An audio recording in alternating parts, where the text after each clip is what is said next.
Pakistan SCO देशों के head of governments की 23वीं मीटिंग की मेजबानी कर रहा है और यह वो मौका है जब करीब 9 साल बाद भारत के विदेश मंत्री डॉक्टर एस जयशंकर भी पाकिस्तान की धरती पर पहुंच चुके हैं। क्या कुछ होने वाला है इस बैठक के अंदर और भारत और पाकिस्तान के रिश्तों की गाड़ी यहां से आगे कहां जाती नजर आती है, इस बैठक को कवर करने के लिए कई भारतीय पत्रकार भी इस्लामाबाद के अंदर मौजूद हैं और भारत की वरिष्ठ पत्रकार स्मिता शर्मा भी वहां मौजूद हैं। सीधे उन्हीं के पास चलते हैं और उन्हीं से जानने की कोशिश करते हैं कि भारत और पाकिस्तान के रिश्ते यहां से आगे कहां मोड़ लेते हुए नजर आ रहे हैं, या फिर माना जाए स्मिता कि यह केवल एक मल्टीलैटरल मीटिंग है, एक बहुपक्षीय बैठक है और इसके बाद भारत और पाकिस्तान के रिश्तों में कोई द्विपक्षीय बदलाव देखने को नहीं मिल रहा है। कैसा देखती हैं आप? नमस्ते, hello Pranay, good to be with you. और मेरे पीछे आप कलरफुल स्क्रीन देख रहे हैं क्योंकि यहाँ के हम मीडिया सेंटर में हैं, जिसका नाम वैसे पाकिस्तान चाइना फ्रेंडशिप सेंटर है और इसे एक्चुअली चाइना ने ही बिल्ड करके पाकिस्तान को हैंड ओवर किया था कुछ सालों पहले। तो अब से बस कुछ मिनटों पहले ही डॉक्टर एस जयशंकर की लैंडिंग हुई है इस्लामाबाद के इस एयरपोर्ट पे और उन्होंने आने के पहले तो खैर देखिए एक प्रेस कॉन्फ्रेंस में यही कहा था कि I am going as a good member of SCO. तो ये कहते हुए बेसिकली कि ये मल्टीलैटरल फोरम है जिसके लिए मैं जा रहा हूँ और बायलैटरल स्ट्रक्चर्ड मीटिंग के लिए नहीं जा रहा हूँ। तो उसकी तो पेशकश ना भारत की तरफ से हुई है ना पाकिस्तान की तरफ से हुई है। और भारत पाकिस्तान की स्टोरी को हम लगभग 2 डेकेड्स हो गए हैं कवर करते हुए। उसमें जो एक कांस्टेंट है कि everything is always unpredictable in India Pakistan. Absolutely. आप कभी पप्पी झप्पी की बात करते हैं, आप कट्टी की बात करते हैं, इन सब के बीच में नुआंसेस खो जाती हैं। फॉरेन पॉलिसी कूटनीति में नुआंसेस की अपनी एक जगह होती है। तो मुझे नहीं लगता कि बायलैटरली जो है इसे हम एक प्लेटफॉर्म के तौर पर देखेंगे जहां रिश्तों की गाड़ी आगे बढ़ेगी। लेकिन एक छोटा सा विंडो ऑफ अपॉर्चुनिटी जरूर हो जाता है क्योंकि यहाँ पर शहबाज शरीफ जब से प्रधानमंत्री बने हैं तब से कोई मुलाकात नहीं हुई है इंडियन लीडर्स के साथ में। तो आज शहबाज शरीफ जो कि यहाँ पर जिना कन्वेंशन सेंटर में जहाँ पे ये शंघाई कोऑपरेशन ऑर्गेनाइजेशन की states of heads of governments की समिट मीटिंग हो रही है, जिसके लिए शिरकत करने के लिए आए डॉक्टर एस जयशंकर, वहाँ वो डिनर होस्ट कर रहे हैं। तो उस डिनर पे निश्चित रूप से एक औपचारिक, एक हैंडशेक, एक कर्सी कॉलम तो जरूर होगी। उससे ज्यादा अगर कोई बातचीत होगी तो वो आपको भी पता है कि किसी भी साइड से ये माना तो नहीं जाएगा, कहा जाएगा कि नहीं वो तेता-तेत था या एक सोफा साइड मीटिंग थी या सोफा चैट था। So there is a very slim window of opportunity, I wouldn't look into it beyond that. लेकिन अगर इस बैठक की बात की जाए, बहुत सारी चीज़ें हुई हैं इस दौरान भारत पाकिस्तान के रिश्तों में भी, एससीओ में भी और यहाँ तक पाकिस्तान के अंदर भी। सबसे पहले तो स्मिता ज़रा ये बताइए कि पाकिस्तान में इस्लामाबाद इस समय कैसा है, क्योंकि जो तस्वीरें वहाँ से आई थी पीटीआई के प्रदर्शन से लेकर वहाँ पर कर्फ्यू तक, वो तस्वीरें तो काफ़ी एक तरीके से कहा जाए डिस्टर्ब करने वाली ही थी। लेकिन आपने इस्लामाबाद कैसा देखा? इस्लामाबाद को मैंने क्लीन, ग्रीन और पूरी तरीके से सील्ड देखा है इस वक्त। कल इस्लामाबाद में of course normal life was on. आज क्योंकि बहुत सारे जो लीडर्स हैं जिनकी अराइवल्स हो रही हैं तो उसके लिए भी रोड्स बंद किए गए थे। पीटीआई के प्रोटेस्ट को कॉल ऑफ कर लिया गया था। वो एक प्रेशर टैक्टिक के तौर पर भी निश्चित रूप से यूज किया जा रहा था। इमरान खान की सिस्टर्स जिनको डिटेन किया गया, इमरान खान जो कि पूर्व प्रधानमंत्री हैं, सलाखों के पीछे हैं, लेजेंडरी क्रिकेटर हैं, उनकी सिस्टर्स ने आरोप लगाया था कि यहाँ की शरीफ सरकार, यहाँ की जो एस्टैब्लिशमेंट है वो उन्हें अपने भाई से, उनके लीडर से मिलने की इजाज़त नहीं दे रहा है। तो इस्लामाबाद में देखिए बहुत हाई सिक्योरिटी डिप्लॉयमेंट निश्चित रूप से हुआ है। आमतौर पर ऐसे भी हम जब इंडियन जर्नलिस्ट आते हैं यहाँ पर तो जो हमें पता है कि देखिए आप कहीं पे भी जा रहे होंगे तो there will be of course close monitoring आपकी मूवमेंट की, आप क्या कह रहे हैं उन बातों को सुना जाएगा, लोग आपके पीछे ट्रेल जरूर करेंगे। और 9,000 के करीब जो है सिक्योरिटी गार्ड्स डिप्लॉय हुए हैं आपके simply for the high security setup के लिए। कंसर्टीना वायर्स हैं और रोड पर आपको वो जो लोग इसेंशियली जो स्वीपिंग क्लीनिंग का काम कर रहे हैं या इक्का दुक्का लोग, उनके अलावा आज पब्लिक हॉलीडे है तो ना टैक्सीज चल रही हैं इस वक्त। जो की एरिया है इसेंशियली जो कन्वेंशन सेंटर के इर्द गिर्द का कुछ एरिया वो पूरी तरह से बंद है। उसके बियॉन्ड आप जाएंगे तो मार्केट्स ओपन है। कल रात में हम 12-1 बजे तक हम बाहर ही थे। तो पाकिस्तान में आपको पता है कि ईटरीज बहुत लेट नाइट तक ओपन रहती हैं, मार्केट्स में चहल पहल रहती है, रात में 1-2 बजे तक लोग बाहर आके खाने के शौकीन हैं, कैफेटेरियाज में बैठे हुए होते हैं।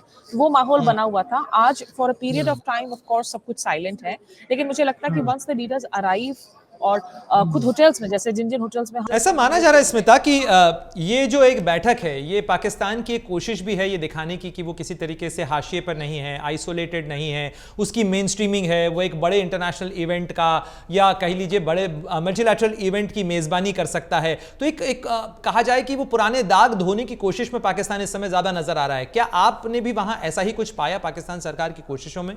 देखिए, एक निश्चित रूप से एक पोजीशनिंग तो ज़रूर है ही, ब्रांडिंग की कोशिश कि हम एक इम्पॉर्टेंट आवाज़ हैं ऑन द वर्ल्ड स्टेज।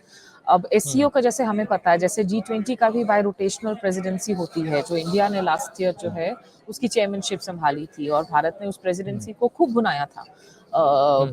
अब जितने तरीके के हमारे पोस्टर्स आए हुए थे उस मोदी जी के इलेक्शंस के दौरान जो है उसे भुनाया गया कि हम वर्ल्ड लीडर्स के साथ शोल्डर टू शोल्डर खड़े हैं। तो पाकिस्तान के लिए देखिए इस वक्त आर्थिक हालात निश्चित रूप से चुनौतीपूर्ण है। हालांकि आईएमएफ से एक बेल आउट मिला है, सऊदी से एड असिस्टेंस मिल रहा है, कुछ कुछ एड असिस्टेंस आए हैं, लेकिन इकोनॉमिक सिचुएशन को लेकर लगातार चुनौतियां बनी हुई हैं। यहाँ पे जो राजनीतिक उथल पुथल हुई है पिछले कुछ महीनों में, इमरान खान जिस तरीके से जेल के पीछे गए हैं और उनकी लगातार जो है एक पूरी क्लैश चल रही है आर्मी के साथ, आईएसआई के साथ में। शहबाज शरीफ वापस से यहाँ वजीर आजम बने हैं, उनके ब्रदर नवाज शरीफ पहले प्रधानमंत्री थे, लेकिन उनको भी ये दिखाना जरूरी है कि देखिए जो लोग हैं वो हमारे साथ खड़े हैं, we are being able to give a stable government, we are not in a mess. बिल्कुल, अस्थिरता के चक्रवाती तूफान के बीच में शांति का टापू दिखाने की कोशिश पाकिस्तान की हो सकती है। बिल्कुल ठीक है स्मिता कह रही हैं आप। लेकिन अगर बात की जाए इस बैठक की एजेंडा और खासतौर पर भारत पाकिस्तान के रिश्तों का, चूंकि आपने जिक्र किया कि हो कभी भी कुछ भी सकता है, लेकिन उन बयानों की तरफ मैं जाना चाहता हूं। इसहाक डार जो पाकिस्तान के विदेश मंत्री हैं, उनकी तरफ से इस बैठक से ठीक पहले यह कहा गया कि कश्मीर बहुत इंपॉर्टेंट इशू है और जहां तक आतंकवाद का सवाल है पाकिस्तान खुद भी आतंकवाद का विक्टिम है। यह हमने कई बार सुना है, कई बार देखा है। लेकिन इस बैठक से पहले क्या इस बयान की छाया इस मुलाकात और इस बैठक के ऊपर होगा? क्योंकि गोवा की बैठक का जो प्रिटेक्स्ट है वो भी आप अच्छी तरीके से जानती हैं कि भारत और पाकिस्तान के रिश्तों में ड्रामा कभी भी हो सकता है, कहीं भी हो सकता है।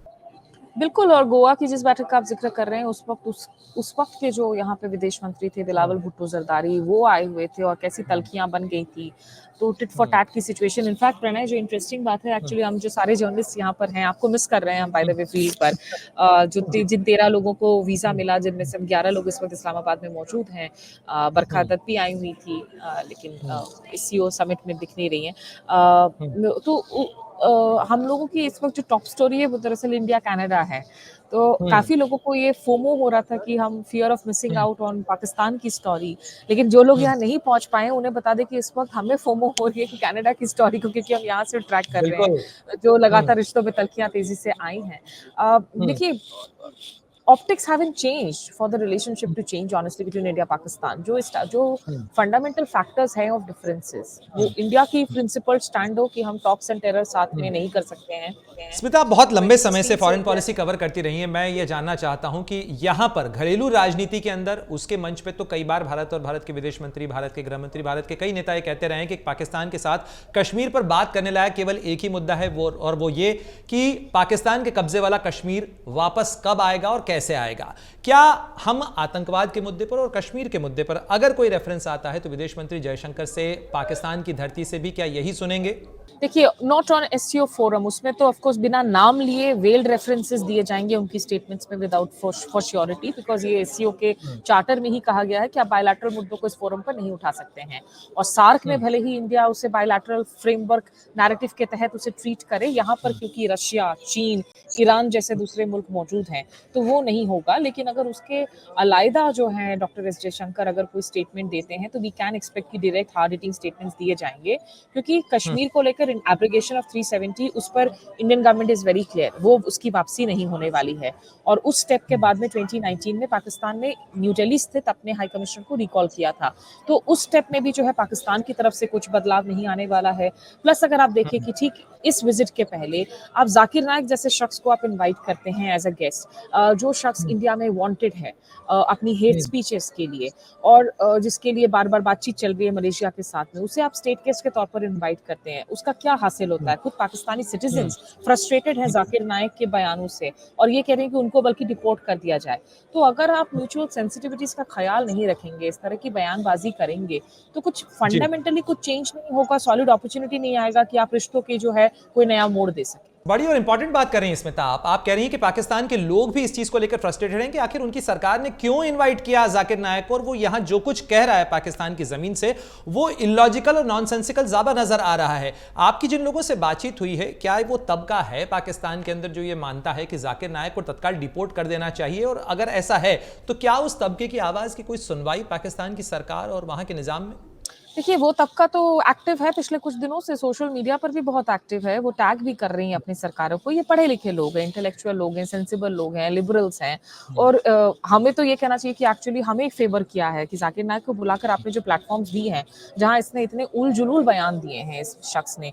कभी वो पाकिस्तान एयरलाइंस को गलियाता है, जिसे लेकर पाकिस्तानी गुस्से में हैं, कभी वो आकर महिलाओं के बारे में कुछ बात करता है, रेप को लेकर कुछ बहुत ही कंट्रोवर्शियल बयान दे रहे हैं, जिसको लेकर इस्लामिक स्कॉलर्स बहुत नाराज हैं, गुस्से में हैं। तो वो तबका तो है, लेकिन ऑब्वियसली हर तरफ जो है, जहाँ एजुकेटेड लोग होते हैं वहाँ अनएजुकेटेड लोग भी होते हैं, जिनको आप बरगला दे जाते हैं, जिनको आप ब्रेन वॉश कर दे जाते हैं, वो ऑडियंसेस हैं। लेकिन ये बात हुक्मरानों को भी सोचनी चाहिए कि आप किस तरह की, अगर आप नैरेटिव बिल्डिंग कर रहे हैं, आप किस तरह के फ्रेमवर्क्स क्रिएट कर रहे हैं। तो यहाँ एक तरफ जहाँ सेंटर्स में जैसे फैसिलिटीज वगैरह इन्होंने बड़े अच्छे बनाए हैं, इंप्रेसिव बनाए हैं, ये दिखाने की कोशिश कर रहे हैं कि of course we are a strong nation, we are a nation that is getting its act right, कि मुश्किलात हुए हैं but we are getting its act right. The government is trying to send out those signals, but in terms of the bilateral framework with India, मुझे नहीं लगता कि यहाँ beyond SCO framework हम कुछ इस वक्त जो है कुछ बढ़ता हुआ आगे देखेंगे। आप फोमो का जिक्र कर रही थी स्मिता, और मुझे लगता है कि यहाँ पर पाकिस्तान और कनाडा के साथ भारत के रिश्तों में एक पैरिटी तो आ चुकी है, क्योंकि दोनों ही जगह भारत के हाई कमिश्नर्स नहीं हैं, डाउनग्रेड रिलेशन हो ही चुके हैं। मैं आपको बता दूं कि हमारे बहुत सारे पाकिस्तानी दोस्त नाराज हैं कि आप लोग ये जो टैग है हमारे साथ जो मतलब हॉस्टिलिटी इन रिलेशनशिप का, वो भी खींचकर अब आप कनाडा को दे रहे हैं, ये बात सही नहीं है। क्योंकि खालिस्तान का जो एक्सपोर्ट है वो दरअसल पाकिस्तान से ही शुरू हुआ था स्मिता, और वो कनाडा तक पहुंच चुका है, और वो दुनिया के कई देशों के अंदर पहुंच रहा है, और भारत यही कहता रहा है कि ये केवल भारत के लिए नहीं बल्कि उन मुल्कों के लिए भी चिंता का सबब है जहां से ये एक्सपोर्ट होता है। और पाकिस्तान भी ये अच्छी तरीके से जानता है कि आतंकवाद के एक्सपोर्ट का खामियाजा उसे आज और उसके जो पढ़े लिखे लोग हैं उनको कितना भुगतना पड़ा। बहुत बहुत शुक्रिया स्मिता।